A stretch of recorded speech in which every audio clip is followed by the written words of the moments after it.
querido aluno, tudo bem? Muito prazer, eu sou a professora Lara Mônica. Estou aqui hoje para, juntamente com vocês e dentro do curso do professor Leandro Maciel, resolver toda a questão da língua portuguesa com relação à prova que foi aplicada do curso de formação de oficiais da Polícia Militar de Minas Gerais. Primeiramente, eu queria dizer que é um imenso prazer estar aqui. Espero que vocês aprendam bastante. Espero mais ainda que vocês estudem bastante. Só não passa quem desiste, eu sempre ressalto isso. E também, aqui é a diferença de amadores para realmente profissionais. Aqueles que realmente treinam a prova, fazem simulado, treinam a redação, que é aquele aluno preparado para todas as situações. Então vamos lá. A prova da língua portuguesa, ela trazia um texto, uma crônica chamada O Engano. O autor, denominado Antônio Prata. O que significa a crônica? A crônica é um gênero narrativo que utiliza de fatos cotidianos, fatos simples. E a partir dali, o autor desenvolve toda a narrativa e conduz o seu leitor à reflexão. Então, por exemplo, são fatos cotidianos.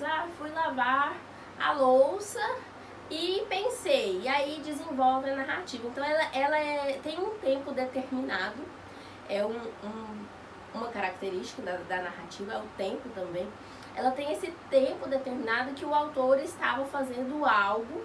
E na intermediação disso, ele conduz aquela reflexão. No nosso caso aqui, o engano, de um lado nós temos inicialmente dois personagens, um que efetua a ligação e o outro que recebe. E aí, nesse intervalo, começa todo o desenrolar da ligação, começa o desenrolar do texto, né, da narrativa. Qual que é outro elemento? Que o final da narrativa é um final surpreendente, então é aquilo que vai despertar no seu leitor uma reação inusitada, que é aquilo inesperado. Então quebra toda aquela sequência tranquila desde o início do texto. Então você começa bem tranquilo e no final você surpreende o seu leitor. Também é uma característica da crônica, certo? Além de ser um texto narrativo que tem todos os elementos da narrativa, personagem, enredo, espaço, tempo, enfim. Então o título é O Engano, é uma ligação telefônica, como eu já disse. E um personagem, vamos chamar ele de personagem A aqui, porque não faz denominação de nome, liga para o outro procurando o Valdemar. Valdemar também, que é um personagem criado, ele faz parte de todo o enredo, mas ele não participa dialogando, só na ideia, na menção de onde está o Valdemar ou onde não está o Valdemar, certo? Bom, então vamos lá. Para a primeira questão, não é verdade? Superadas essa característica do gênero da crônica. Então, a primeira questão dizia o seguinte: o título da crônica, O Engano, propositalmente, é ambíguo, pois faz referência a duas situações distintas, porém interligadas. Aqui uma ação dependia da outra, dependia, tanto é que justifica também o título do texto, né?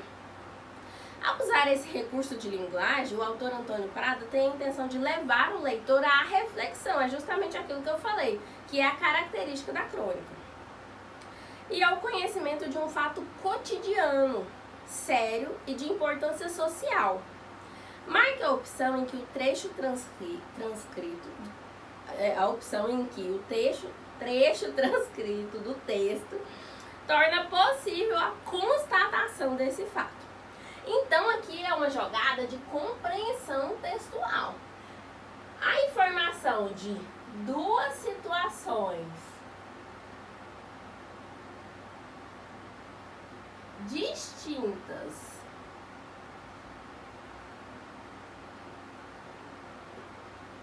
porém interligadas é que vai fazer a diferença. Por quê?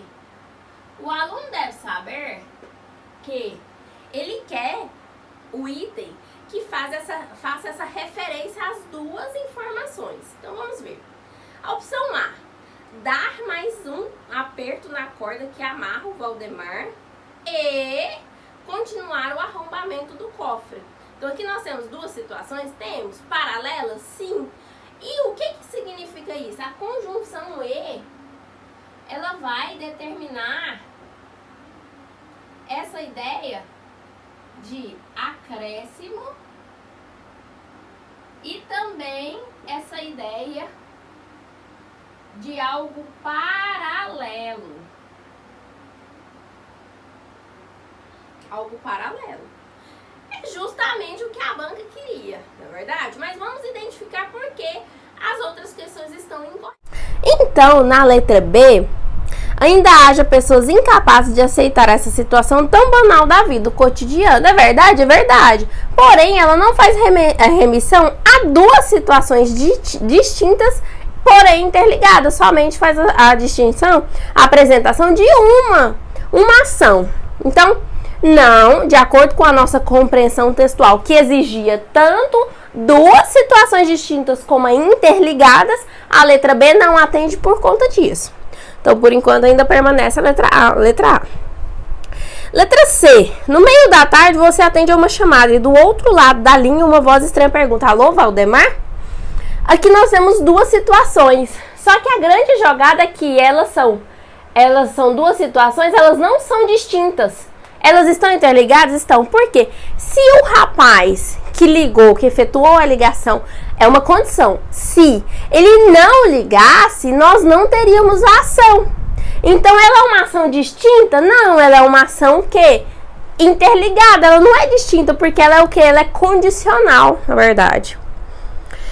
D. Desligará o telefone e dirá à mulher: Aurélia, você não sabe que coisa assombrosa. Liguei para o Valdemar e outro homem atendeu. Gente, eu fiquei com a impressão que essa Aurélia era alguém conhecido da família que repassou a informação. Vocês perceberam isso? Eu fiquei com essa impressão. Desligará o telefone e dirá à mulher: Aurélia, você não sabe de uma coisa assombrosa. Liguei para o Valdemar e outra pessoa atendeu. São duas situações? Não. Aqui ele vai desligar o telefone e vai falar com a Aurélia.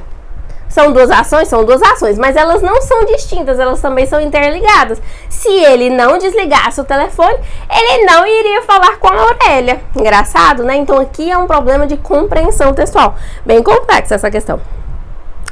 Questão número 2. Então nós ficamos com a letra A. Tá? Letra A. Questão número 2. Considerando o assunto abordado na crônica, o engano, o contexto e o processo de interlocução. O que é esse processo de interlocução? Processo de interlocução. Ai, adoro essas palavrinhas diferentes. Que isso diferencia o aluno que treina, o aluno que sabe do aluno que não sabe. Nada mais é do que o diálogo. Diálogo. Se você não sabe o que é o diálogo, aquele que tem que ter a referência de uma pessoa conversando com a outra, é claro que é bem básico esse tipo de diálogo, né? Porque o monólogo, por exemplo, só é uma pessoa conversando com ela mesma. Então vamos ver, assinala a opção incorreta. Então ele quer que você retire daqui qual que não teve esse diálogo, que é o quê? Que é o processo de interlocução, de falante e de receptor. A identificação do leitor com as circunstâncias relatadas pelo cronista, ligações feitas por engano, é um dos fatores que desperta o humor e o riso. É uma característica do gênero, da crônica. A crônica é isso, despertar tanto o humor como o riso. Então tá correto? Está correto. Ligações feitas por engano são corriqueiras, normal, comum, ao cotidiano de muitas pessoas, é verdade, e de muitos leitores. Mas são essas ligações que conduzem a narrativa até a quebra da expectativa, surpreendendo o leitor. É verdade, verdade. Também que é o quê? O gênero textual. Aqui vai entrar na questão do contexto, o engano, o contexto e o processo de interlocução. Então ele vai entrar o quê? Na característica da crônica. O cronista Antônio Prata induz o leitor a pensar inicialmente que o assunto abordado na crônica trata apenas de um desabafo, de alguém que recebe uma ligação por engano, que é a característica da crônica que eu disse no início. São situações que você para como se fosse congela aquela situação, você vai levar o seu leitor à reflexão e vai voltar. Aí parte do início de onde você estava inicialmente pensando, que foi aqui o que? O recebimento da ligação. D. Um recurso usado pelo cronista para estabelecer a empatia com o leitor é a citação da máxima latina in dubio pro réu. Bem juridiquês, né? Comprovando a irritação do personagem ao receber uma ligação por engano. Na parte do texto que ele fala do in dubio pro réu, deixa eu só voltar aqui. Na parte que ele fala do in dubio pro réu, é o antepenúltimo parágrafo. Aí já é demais. É o outro, a pessoa que liga que faz, o que nós denominamos de personagem B. Aí já é demais. Seu número você não dirá.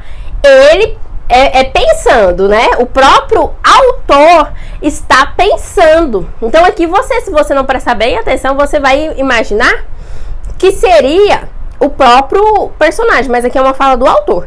Não sabe o sujeito que a Constituição brasileira garante a presunção da inocência? Não sabe que, de acordo com a velha máxima latina in dubio pro réu, cabe à acusação provar que você é ou esconde o Valdemar, e não a você provar que não é, ou não o esconde? Aqui nós entramos no monólogo. O próprio autor começou a falar com ele mesmo. Ele, na verdade, ele é um personagem observador aqui, que nós chamamos também, que é uma característica do gênero narrativo, e ele vai falar com ele mesmo. Então é o quê? É um monólogo. E aí, lá na questão fala o quê? O contexto e o processo de interlocução. Por que essa daqui está errada? Porque nesse processo de interlocução de fala e o outro recebe, eu, como se fosse a Lara falando comigo mesma, aí ficaria um monólogo e não o diálogo, como prevê o processo de interlocução. Então, alternativa certa, letra D. Ai, acho lindo essas questões. Por que ele quer a D? Ele quer a incorreta. E por que ela está incorreta? Porque ela apresenta um monólogo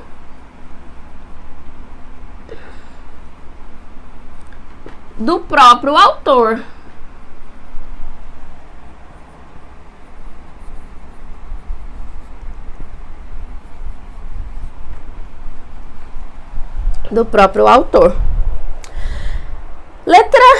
Alternativa 3.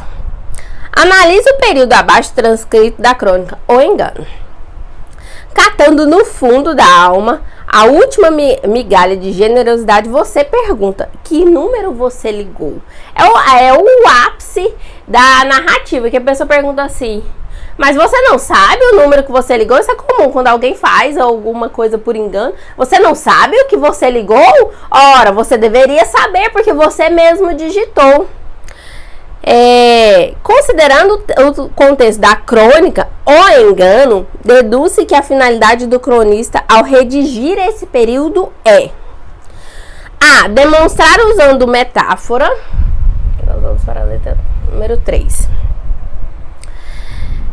Demonstrar usando metáforas, como é metáfora, uma figura de linguagem, como é possível não se irritar com as ligações telefônicas por engano. O não aqui torna essa informação incorreta, porque não é possível se irritar, mas quem recebeu a ligação se irritou.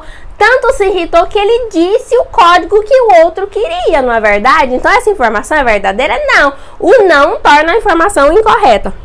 Demonstrar usando o humor. Humor nós já vimos também que é uma característica do gênero, né? Lá na questão 2, na letra A, ele fala que é uma assertiva correta por conta do humor e do riso, que é uma característica do gênero da crônica. Demonstrar usando o humor como as ligações telefônicas por engano incomodam as pessoas e perturbam os afazeres do cotidiano. É verdade? É verdade. Foi o que aconteceu? Foi o que aconteceu. Alternativa letra B. Letra C, demonstrar usando a sátira. O que é a sátira? A sátira é também uma narrativa, só que ela ridiculariza os personagens, as situações. Então ela é um pouco diferente nesse quesito da crônica, porque ela vai mais... É muito presente também nas tirinhas, nas charges, que é o uso da sátira, que você fala uma coisa e quer demonstrar outra, quer ridicularizar alguém. Então, aqui, o nosso é sátira? Não, o nosso é crônica. Então, por que essa alternativa é incorreta? Porque não faz referência a uma sátira, mas sim a uma crônica. Que o nome Valdemar representa as pessoas que são procuradas por engano. Não, mas, por exemplo, pode ser procurado por engano a Lara, não precisa ser só quem chama Valdemar. Então, por exemplo, não é todo incorreto. Primeiro, porque não é uma sátira, é uma crônica. E primeiro, porque o engano não faz referência ao engano ao nome Valdemar, porque aí teria que mudar o título. É um engano para qualquer pessoa. Letra B. Demonstrar usando a crítica e a reflexão como as pessoas atualmente perdem a paciência diante de situações inusitadas. Na verdade, aqui não é uma situação inusitada. Aqui ocorreu um crime. E quando ele fala lá na questão 1, os próprios enunciados eles vão se encaixando. Se o aluno também não prestar atenção, às vezes pelo nervosismo, pelo próprio ritmo de prova, um enunciado te ajuda bastante. Então, por isso que é bom treinar, se acalmar no dia da prova que você consegue resolver. Lá na questão número 1, ele fala... um conhecimento de um fato cotidiano, sério e de importância social. O quê? Um crime. Então, o crime que é inusitado, não. A situação é que é inusitada, não. Porque ela é um crime, ela não é inusitada. Ela é uma situação que deve ser erradicada, banida, mas não inusitada. E as pessoas perdem a paciência com isso? Perdem. Mas a crítica aqui é um fato do cotidiano e de importância social. Então, por ser situações inusitadas, é que essa assertiva está incorreta. Então, nós ficamos com a letra B. 3B. Essa daqui também foi de compreensão textual. Certo? Na verdade, esse tipo de questão, ele serve para desenvolver no aluno toda essa didática mesmo, de compreensão, porque o aluno ele tem que ser um aluno bem preparado, não só com relação à gramática, mas de toda a questão da língua portuguesa. Lá na alternativa 4,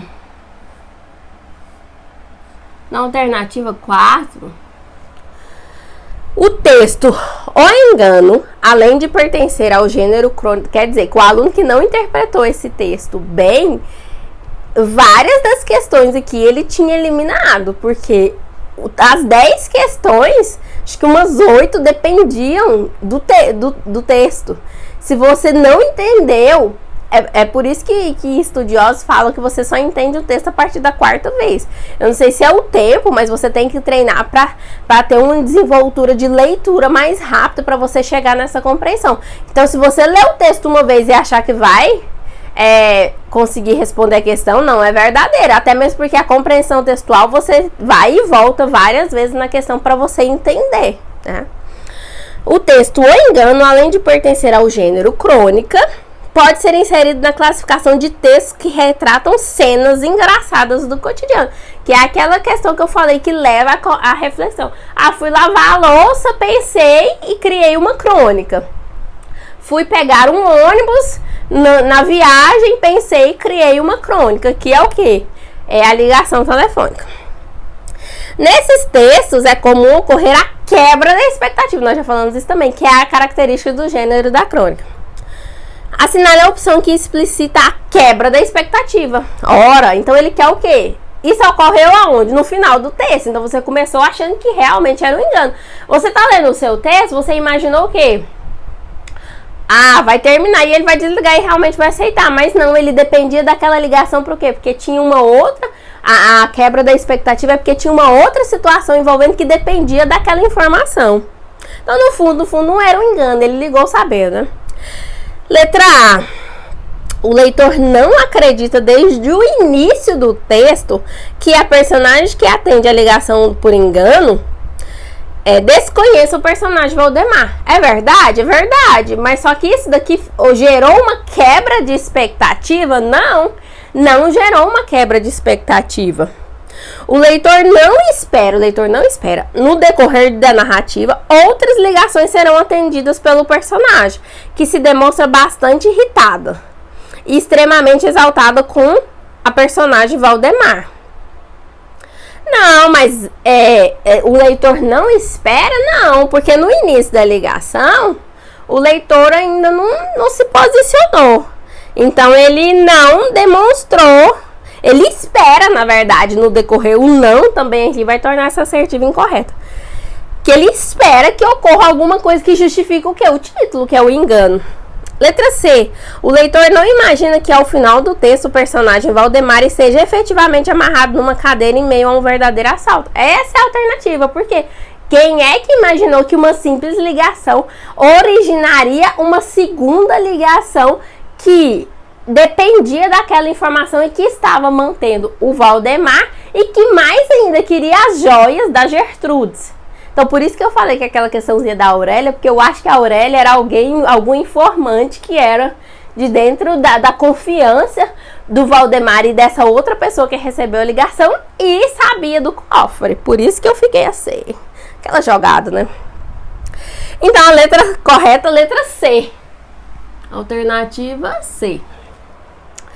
D. O leitor não é capaz de perceber que ao iniciar o texto, o cronista revela claramente que as ligações telefônicas são atendidas pela personagem que mantém Valdemar amarrado, o assaltante. Mas, na verdade, a quebra da expectativa, ela não vem no início. Ela é toda a narrativa e lá no final vem justificando essa informação. Então, a quebra da expectativa, ela ocorre no início? Não, ela acontece o quê? No final da história. Por que essa não está correta? Ao iniciar o texto. Na verdade, não é iniciar, deveria ser no final do texto, que aí tornaria essa questão correta. Então, letra C, 4C. Lá na questão 5, trazia a seguinte informação. Leia os fragmentos abaixo, transcritos da crônica ou engano, transcritos abaixo.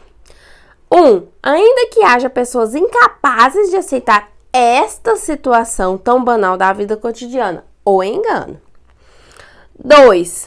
Olha, amigo, eu não me chamo Valdemar. Não mora nenhum Valdemar nesta casa. Foi engano. Ele ainda fala o engano separado para dar o espaço e a pessoa entender que realmente se tratava de um engano. Entendeu? Agora analisa as assertivas abaixo e marque V se a assertiva for verdadeira, F se for falsa. Em seguida, assinale a opção em que contém a sequência de respostas corretas na ordem de cima para baixo. Bom, no item 1, dizia o seguinte: empregou-se o pronome demonstrativo esta para acompanhar o substantivo situação, explicitado posteriormente pelo aposto explicativo ou engano. Tá certo, porque o essa, na verdade, o essa e o esta é uma relação bem simples aqui, é uma relação de proximidade, tanto a lugar, pessoas ou coisas com relação ao que se fala. O essa distante e o esta próximo. Nessa sequência aqui, ele fala do esta e imediatamente já explica na frente, que é o quê? A situação tão banal, e trouxe a palavra por engano, que é um aposto explicativo, certo? Ele não é vocativo porque ele não se dirige ao interlocutor, e aqui o aposto está explicando essa situação, certo? Então não é relacionado ao verbo, e sim é um aposto explicativo e não vocativo. Então ela está correta.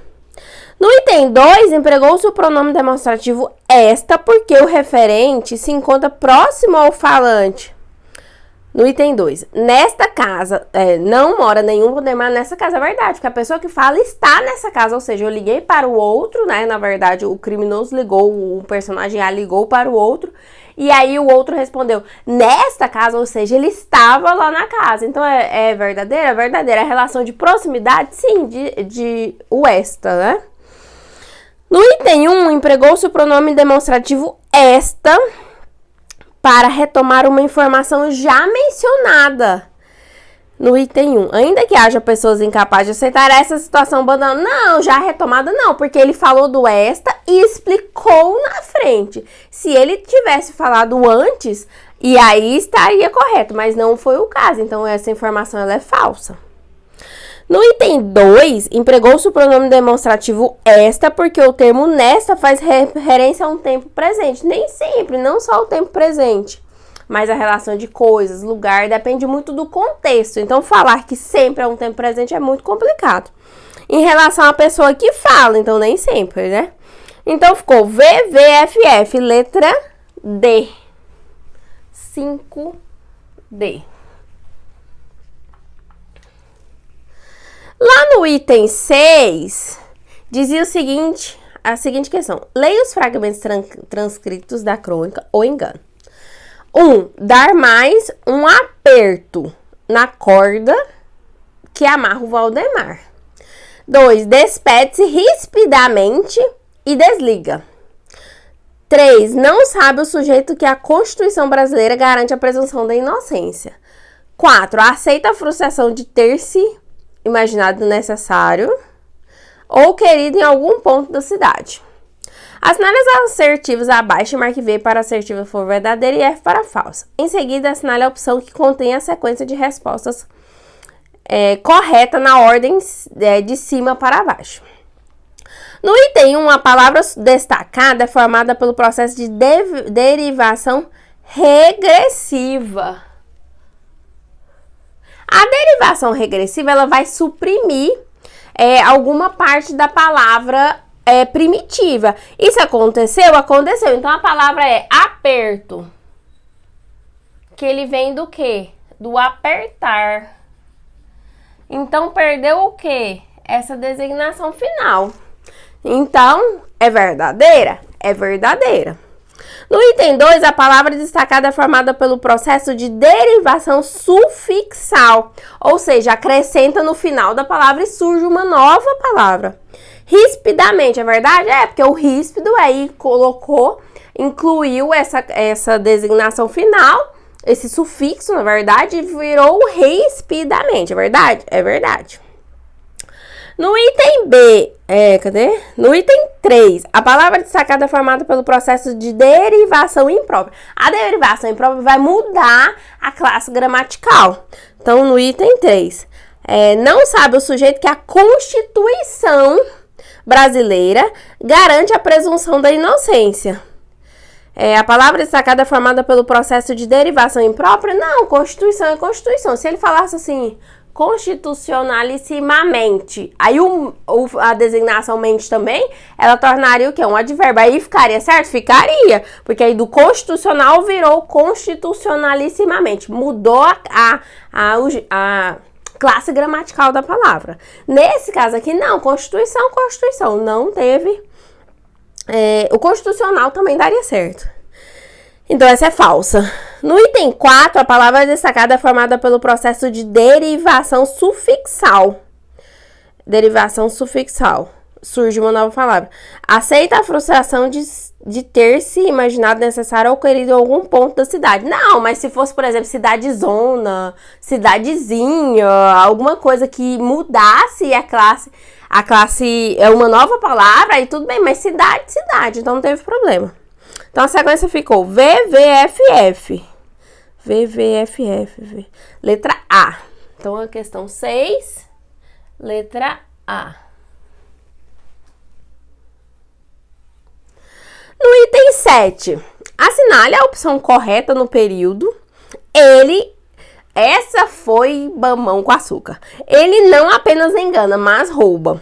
A conjunção, na verdade, se você fosse por eliminação, mesmo não saber. Não, por eliminação não. Você deveria saber o que é uma conjunção adversativa, que é aquela ideia contrária ao que você quer falar. Então, nós temos o quê? Mas, contudo, porém, entretanto, todavia, no entanto. Então, várias palavras que justificam, que significam essa ideia de adversidade, que é a ideia contrária. Porém, no entanto, todavia, nesse caso aqui, ele não apenas engana, mas rouba. Ou seja, são duas ações, uma ação de acréscimo. Ele engana e também rouba. O E também daria certo. E rouba. Se eu coloco, ele não apenas engana, contudo rouba, dá uma impressão que ele somente rouba e não engana. Não é a ideia que quer ser repassada. Ele não apenas engana, porém rouba. Não, então também seria adversativa, que seria a ideia contrária. Então funcionaria? Não funcionaria. Depois... Então aqui, ó, porém, contudo, porém, todavia, são 3 conjunções adversativas. Qual foi a única que sobrou? O como? Porque aí o como seria a ideia de acréscimo, justamente o que ele quer. Então, alternativa letra C. Essa foi de graça. Letra C.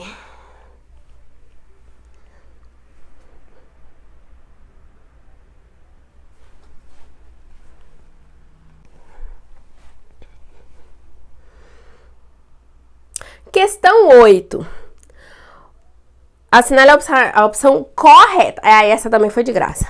Ou que você é um assaltante e invadiu a casa do Valdemar, que agora tenta gritar amordaçado e amarrado a uma cadeira. Na verdade, o criminoso, ele se equipara, na verdade, a mente dos outros com a dele, porque ele seria capaz de fazer isso. Na verdade, não foi o que aconteceu? Então, ele supõe que a outra pessoa também faça isso. Então ele joga na tentativa que a pessoa solte a informação que ele deseja, né? Que agora ou que você é um assaltante e invadiu a casa do Valdemar, que agora tenta gritar amordaçado e amarrado a uma cadeira. Nham, nham. Qual que é a figura de linguagem que utiliza essa expressão, né? Que é a imitação dos sons. Na verdade, qual que é? Onomatopeia. Professora, por que não é a literação? A literação é fonemas idênticos. Por exemplo, o rato roeu a roupa do rei de Roma. Então, essa repetição do R é uma literação. Então, por isso que... Aí você deveria saber, na verdade, as figuras de linguagem. A onomatopeia é a repetição de palavras. Eu costumo sempre dizer que a onomatopeia e a hipérbole são as mais fáceis de decorar. A onomatopeia, você pensa nos sons, na repetição de sons. Na língua falada, nós utilizamos bastante, né? E na hipérbole, você vai lembrar da mãe. Tudo que é exagero. Nossa, tá fazendo frio demais. Meu filho, leva um agasalho. Meu filho, tudo isso, você lembra da mãe. Tudo que foi exagero demais, hipérbole. Só pra descontrair, não tá aqui não. Depois, anáfora. Onomatopeia, que é a imitação dos sons. Anáfora, ela repete algo. Então tem anáfora, catáfora. Elas são utilizadas para fazer a retomada e evitar o quê? A repetição de palavras, na verdade. E a própria repetição, né? Repetição na mesma palavra, a repetição de ideias e tudo. Então aqui, por exclusão, e você deveria saber o conceito das figuras de linguagem. Então, a onomatopeia, que seria a letra B. 8B de bola. Aqui ou você saberia, né?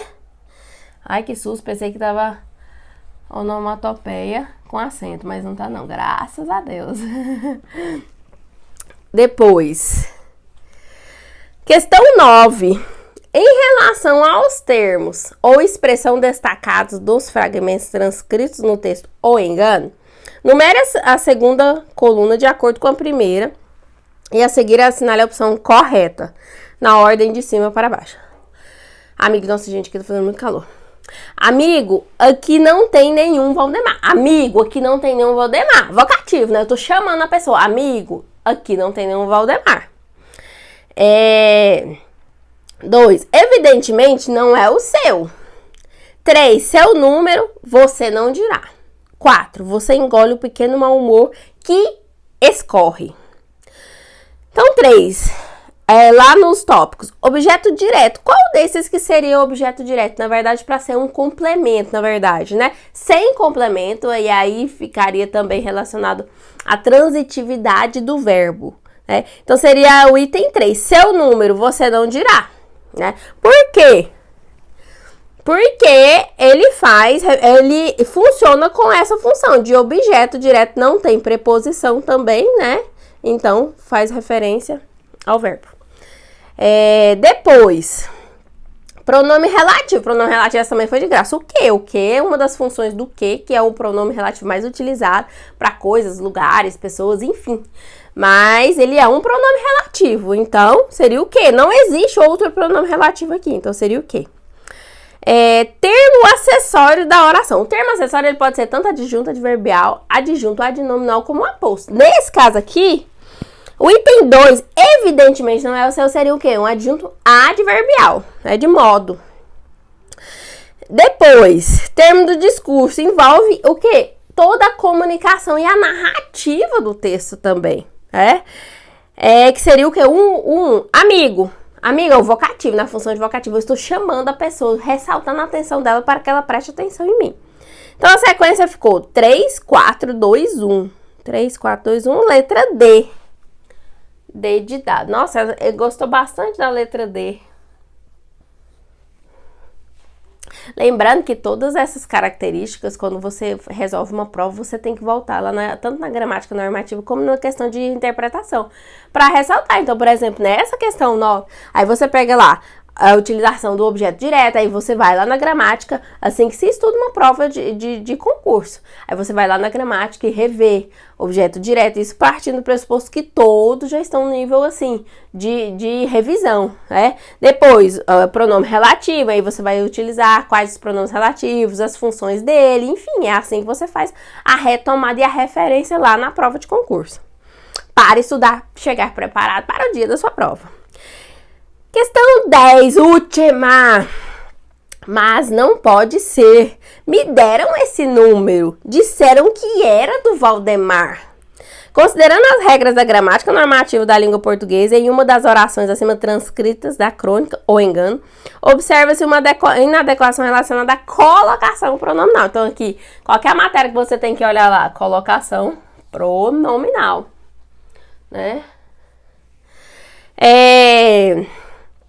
Colocação pronominal, em que a opção? A regra da colocação pronominal deve ser usada para comprovar e justificar essa inadequação. Então, o que é inadequação? Incorreta, não é verdade? Mas é incorreta relacionada à frase que eu tenho, certo? Então, vamos fazer essa associação. O uso proclítico do pronome oblíquo é adequado em período composto por orações subordinadas adverbiais. Não fala de subordinadas, não. Aí os casos da próclise. Nas palavras, palavras negativas atraem, pronomes indefinidos, exclamativos, enfim, tem que ver a utilização lá da próclise. Mas não faz menção às orações subordinadas adverbiais. E também relacionado a esse trecho, também não, orações subordinadas adverbiais. Disseram que era do Valdemar, me deram esse número. Não, então essa daqui não concorda nem com o que está falando e nem com... não, ele quer a opção correta, gente. Ele quer a opção correta, tá. B, em oração exclamativa, a norma gramatical determina o número da mesóclise, mesóclítico aqui, ele ainda quer enriquecer esse vocabulário, do pronome oblíquo. Na verdade, a mesóclise ela vai ocorrer ou no futuro do presente ou no futuro do pretérito. Essa opção, então, é incorreta, porque aqui seria próclise, não seria mesóclise. De acordo com a... quando eu pego uma redação que tem mesóclise, gente do céu, principalmente na conclusão, que é para ressaltar toda aquela... só fazendo um paralelozinho. Aquela ação que ainda vai ser criada, da proposta de intervenção, o corretor ama. Então, não perca essa dica, viu? Vai lá para a redação. De acordo com a gramática normativa, usa-se o pronome oblíquo proclítico ou enclítico em início de oração optativa. A oração de optativa é aquelas orações de desejo, aí na oração de desejo eu posso usar ou o próclise ou o ênclise, ou a próclise ou a ênclise? Não. Você pode usar a próclise. Eu quero ressaltar para o caso dos pronomes das palavras no infinitivo. O infinitivo você escolhe tanto a próclise como a ênclise. Nesse caso aqui, não. Aqui só caberia a próclise. A ênclise não caberia na oração optativa, tá? Letra D. Em início de oração, a regra gramatical determina o uso enclítico de pronome oblíquo. É verdade. Ou seja, por que a informação está incorreta, a frase está incorreta e a assertiva está correta, a letra D. Mas não pode ser me deram, não seria me deram, seria deram-me. Por quê? Porque iniciou a frase, não pode iniciar com o pronome oblíquo, né? Então não pode iniciar, então ficaria deram-me esse número. Mas ninguém fala na linguagem falada, ainda mais no telefone. É muito difícil uma pessoa falar isso, né? Por isso, a letra D está correta em relação tanto ao uso, que é um uso correto, com relação à frase está um uso incorreto. Me deram não, ficaria deram-me esse número. Então, nós ficamos com letra D. Como eles gostaram dessa letra D na prova, né? 1, 2, 3, 4. 4 de 10, né? Não sou muito boa de matemática, mas deve ser mais de quase 50%, né? Mas, enfim... Então, queridos alunos, essa foi a nossa resolução da questão da prova de português. Eu espero que vocês tenham aprendido bastante, espero mais ainda que vocês retomem todo esse estudo e que mais ainda treinem bastante para as próximas, se você não saiu bem. E se você já estuda, gabaritou, eu tenho certeza que você terá saído muito bem nessa prova. Até a próxima, beijos da professora e bons estudos. E lembre-se, sol não passa, quem desiste. Até a próxima!